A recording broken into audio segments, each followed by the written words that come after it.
Quando a gente vai, alguém quer ultrapassar a gente faz esse procedimento. Quando eu quero ultrapassar, eu certifico se eu posso, se eu estou no direito de fazer a ultrapassagem.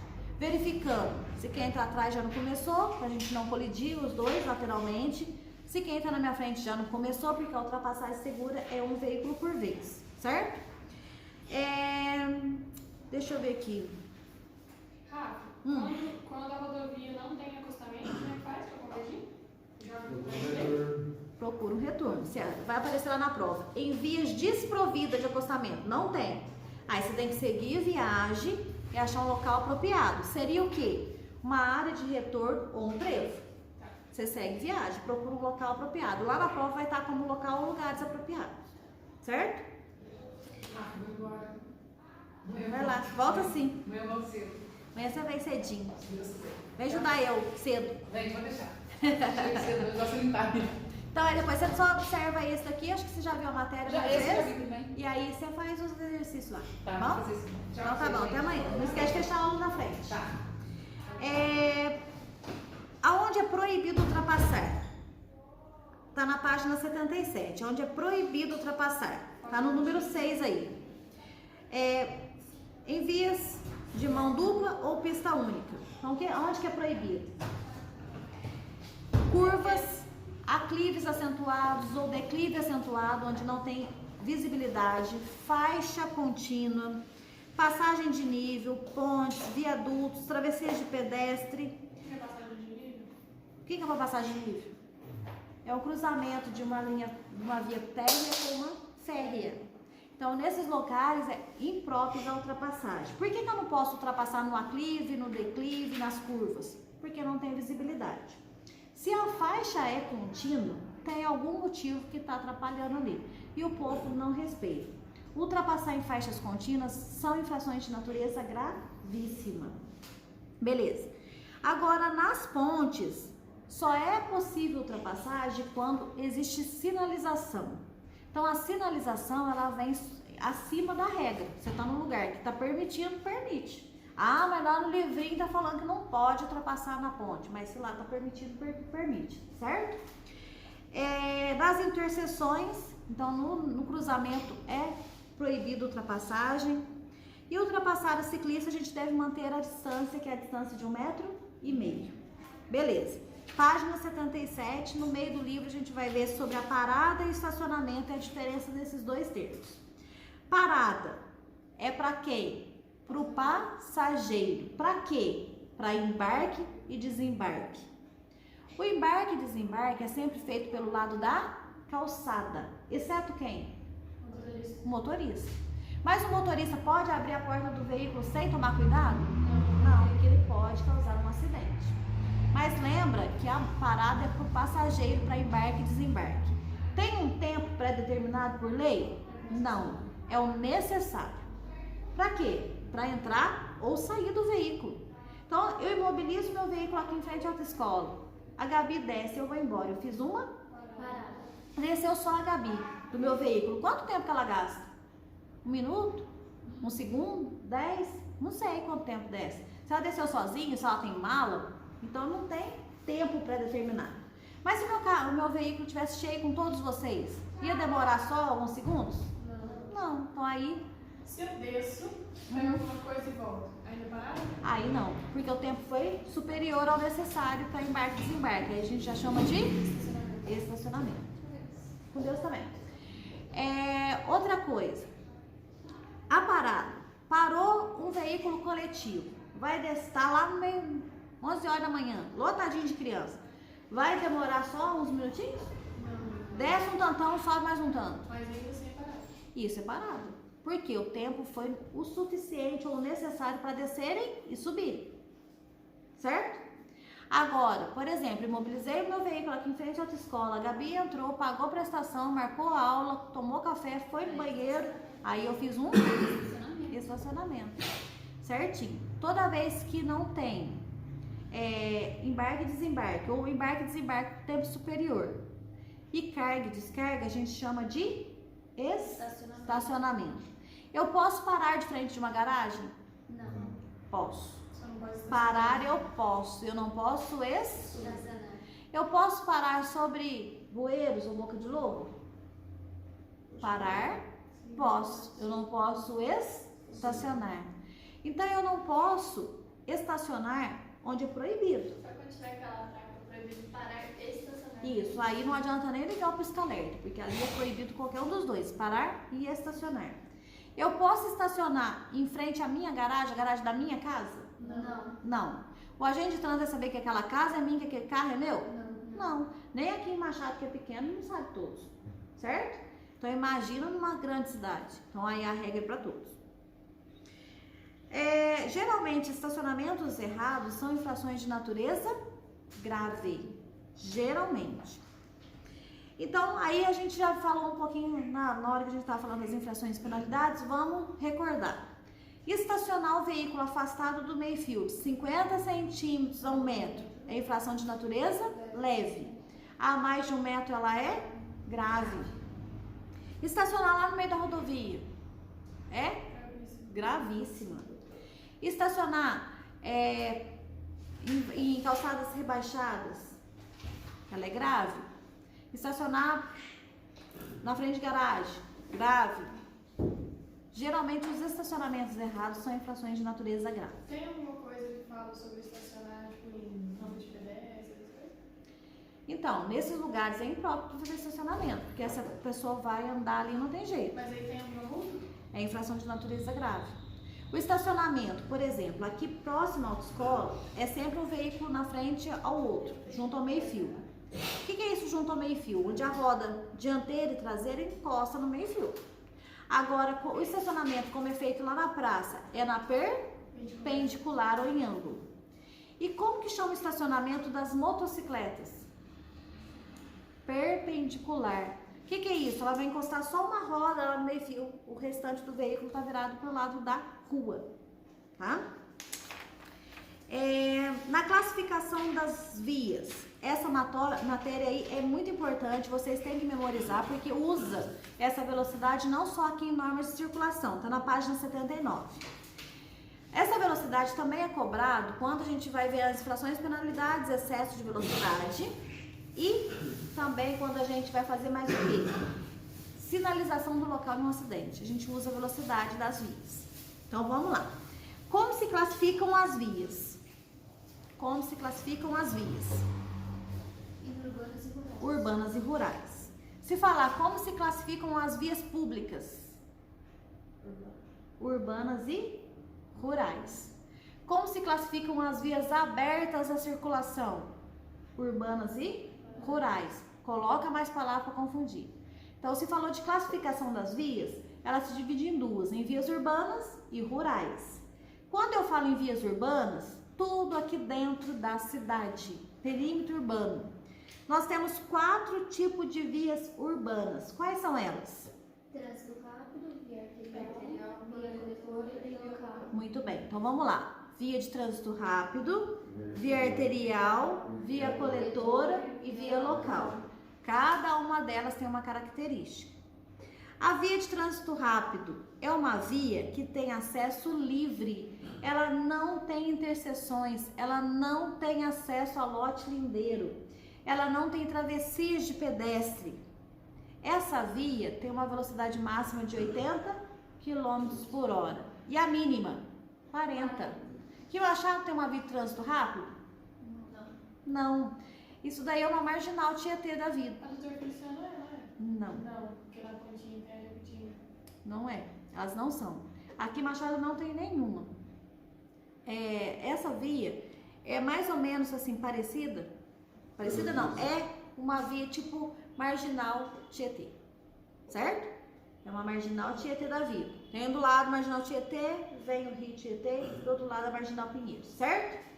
Então a velocidade desse local é 80 km por hora. E a metade da máxima, 40, seria a mínima. Via arterial. A via arterial, ela tem as características que a nossa Avenida Santa Cruz tem. Não sei se a nossa Avenida Santa Cruz é uma via arterial, porque eu não conheço a lei orgânica aqui no Machado, mas parece. Então, essa via arterial, ela é uma via principal, ela recebe o trânsito das demais, ela tem acesso a lote lindeiro, ela tem travessias de pedestre. Então a velocidade máxima dela é 60 e a mínima 30. Então se fosse parecida com a Avenida Santa Cruz, imagina então a nossa avenida aqui. Aqui tem travessia de pedestre? Sim. Tem acesso ao lote lindeiro? Consegue entrar em alguma garagem? Sim, garagens também a gente consegue entrar aqui na Avenida Santa Cruz. Ela recebe o trânsito das demais vias? Sim. Sim. Então, se a nossa Avenida Santa Cruz fosse uma via arterial, essa via que sobe aqui da Rua da Praça, né? Para nós que a gente já se entende aqui, da Rua da Praça para cá, seria uma via coletora. Então, não, aqui interliga aqui. Essa aqui é o Almirante Saldanha, essa de pedrinha aqui. Então, ela seria uma coletora. Por que ela é coletora? Isso, ela pega os veículos aqui na rua de baixo e traz para cá, que seria a principal. Então, por isso que ela é uma via coletora, ela distribui o trânsito. Então, as vias coletoras, a principal característica dela é distribuir o trânsito. Ela coleta numa via e joga na outra. Então, a velocidade de uma coletora, 40 e a mínima, 20. Via local é uma via restrita, ela não tem interseções. Ela não é a via local, ela é uma via restrita. Porque a gente acha ela em locais fechados. Aonde? Fábricas, hospitais, faculdades, condomínios, indústrias. Então a velocidade máxima dela? 30 e a mínima? 15. Muito bem. Então todas essas 4 vias é aqui dentro da cidade, são vias urbanas. Quando fala em vias rurais, quais são as vias rurais? Rodovias e estradas. Qual que é a diferença de uma rodovia e de uma estrada? Rodovia Pavimentada e a estrada é de terra. Então a diferença entre uma rodovia e a estrada é a pavimentação. Uma é pavimentada e a outra é de terra. Oi? Sinalização não é também Não, a característica principal delas é o quê? A pavimentação, certo? As estradas de terra, não é porque elas são vias, né, de terra que ela não tem normas para ela, não. Também tem. Tem uma velocidade máxima para ela. Qual que é? 60. O povo respeita? Não. Nas vias, nas estradas de terra, aí você vê cada coisa que dá até medo. Mas tem regulamentação para ela, sim. É que o pessoal não obedece. Mas a velocidade máxima para todos os veículos, 60. E a mínima é 30. Quando fala de rodovia, quando se trata de rodovia, tem a rodovia de pista simples e a rodovia de pista dupla. Qual que é a diferença? Pista simples, Machado Alfenas. É uma mão que vai, uma mão que vem. Qual que é a cor da faixa? Amarelo, porque o sentido ali é o oposto. Mas a via é simples, porque é só uma mão que vai e uma mão que vem. Qual é a velocidade para veículos pesados na rodovia de pista simples? Não, pesados. 90. Então, os veículos na rodovia de pista simples, veículos pesados, velocidade máxima, 90. E os leves? 100. Muito bem. Nas rodovias de pista dupla, Fernão Dias, onde os veículos só vão de Minas para São Paulo ou de São Paulo para Minas. Os veículos só vão em um único sentido. Qual é a cor da faixa? Branca. Então, se a gente está indo lá na Fernão Dias, se não tiver sinalização, qual que é a velocidade máxima para os veículos pesados? 90. E para os leves? 110. Se perguntar na hora da prova, qual é a velocidade de um automóvel na rodovia de pista dupla? 110. E se falasse qual é a velocidade de uma caminhonete na rodovia de pista simples? 90. Caminhonete é um veículo pesado. Caminhoneta que não é. Isso. Muito bem. Então, aproveitando o gancho, qual que é a diferença de caminhonete e caminhoneta? A caminhonete é de carga e a caminhoneta é mista, carga e passageiro. Então, se a gente compra uma Hilux, a gente está comprando uma caminhoneta. Se comprar uma Toyota, aí está comprando uma caminhonete. E se eu comprar uma Saveiro? Caminhoneta. Uma estrada? Caminhoneta. uma Toro, Caminhonete. uma caminhoneta, muito bem. Uma F250, Caminhonete. caminhonete, muito bem, porque o motor dela é de carga, perfeito, beleza. Então, se perguntasse na hora da prova, qual é a velocidade de uma caminhoneta na estrada? 110. 110. Não, a estrada, todos os veículos vão a 60, pegadinha de prova. A velocidade só muda para veículos leves na rodovia. Tem que ver se é rodovia de pista dupla ou de pista simples. Muito bem, entendeu aí? Pode ficar despreocupado, que depois a gente vai retomar essa matéria aí. E o vídeo vai ficar para vocês lá, se tiverem dúvida, vocês voltam, tá? Uso de luzes e buzinas, certo? As luzes. Se eu estiver numa via desprovida de iluminação, não tem iluminação pública, que tipo de luz que eu uso? Alta, exceto ao cruzar com alguém ou seguir alguém. Quando eu cruzo com alguém, eu tenho que abaixar a luz, porque senão pode causar o ofuscamento. O que é o ofuscamento? É o excesso de luz nos olhos da outra pessoa. Agora, quando eu estou seguindo alguém, eu também tenho que abaixar. Por quê? Senão a luz do farol do meu veículo que está alta vai dentro do retrovisor. Então, se eu estou lá com o meu veículo, tem alguém atrás, que a luz dele está tão forte que está dentro do meu retrovisor, o que eu faço com o retrovisor?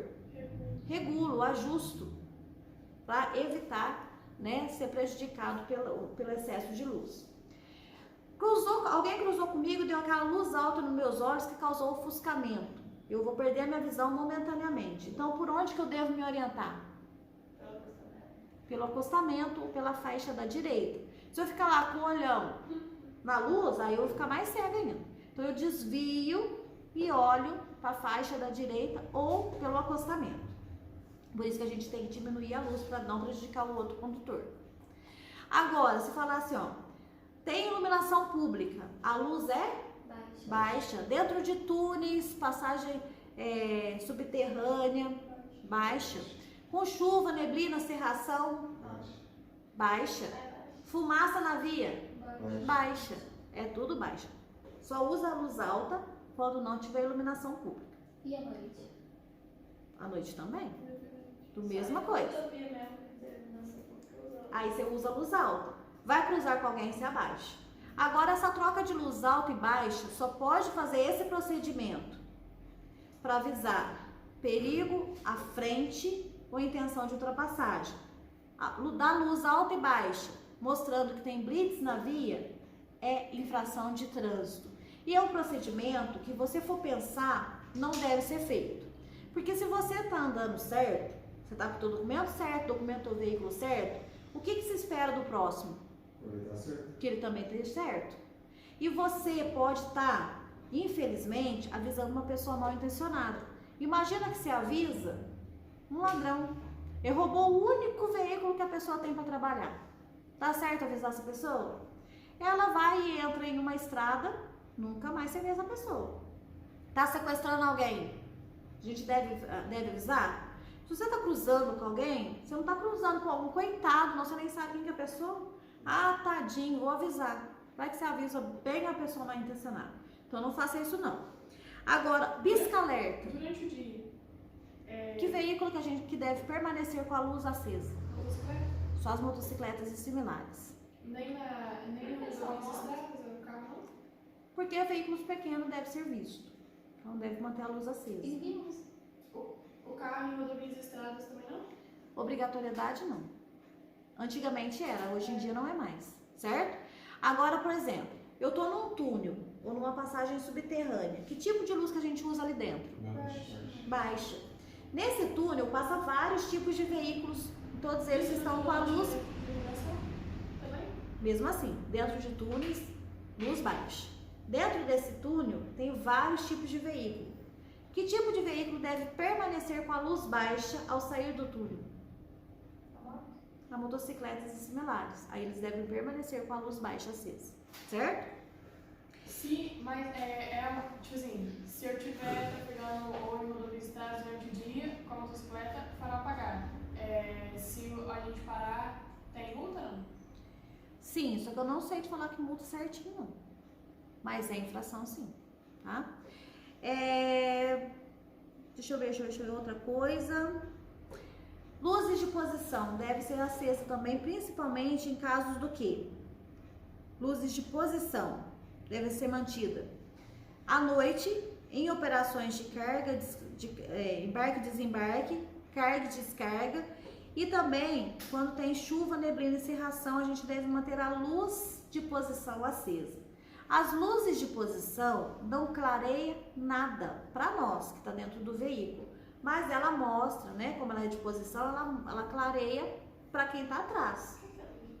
São aquelas luzes pequenininhas que você vai mostrar que o veículo está ali. Então essas luzes de posição não é para clarear, é para mostrar que tem um veículo ali. Pisca-alerta. O pisca-alerta só é usado para quê? Para que a gente usa o pisca-alerta? Situações de emergência e aonde a regulamentação exigir. Então, se eu parei em algum lugar e lá tem uma plaquinha mostrando, ao parar nesse local, permaneça com o pisca-alerta ligado, igual uma farmácia, por exemplo, a gente permanece e obedece a sinalização do local, certo? Buzina. A buzina só deve ser usada para intenção de ultrapassagem e para evitar um acidente, certo? Usar buzina de forma prolongada, sucessiva, horário proibido, local proibido, é infração de natureza leve. 3 pontos. Horário proibido de acionar buzina no sinal sonoro. Das 22 horas às 6 da manhã. Costume-se falar 22 horas, porque vai ter opção de 10 e 6. Aí, se vocês assinalar, tá errado. Pedestre pode ser autuado? Sim. Pode. Qual que é o valor de uma infração de um pedestre? 50% da leve. Da leve. Aí é 50% de uma infração leve. Como que é conhecido uma faixa de pedestre? É uma faixa transversal. Qual é a cor? Branca. O pedestre tem prioridade de passagem em todas as situações? Não. Ele perde quando existe semáforos, a não ser que ele já estivesse na faixa. Aí ele tem o direito a terminar. Como que chama o local próprio para pedestres? Trafegar, andar, calçadas e passeios. Os motociclistas sempre têm que usar o capacete com a viseira e o óculos de proteção. Viseira estando levantada é infração de natureza leve. Se ela tiver trincada, quebrada ou arranhada, ela é grave. Ó, leve, média, grave, gravíssima. Sempre segurando o guidão com as duas mãos. O carro, eu posso dirigir descalço? Sim. Pode. E a motocicleta? Não. Carros ou motocicletas podem dirigir de chinelo? Não. Sempre calçado preso ao calcanhar. Conduzir o veículo com calçados que não são presos ao calcanhar é infração de natureza média. Fala pra mim. Média. Tá certo. Se tiver um grupo de motociclistas, vão fazer um passeio.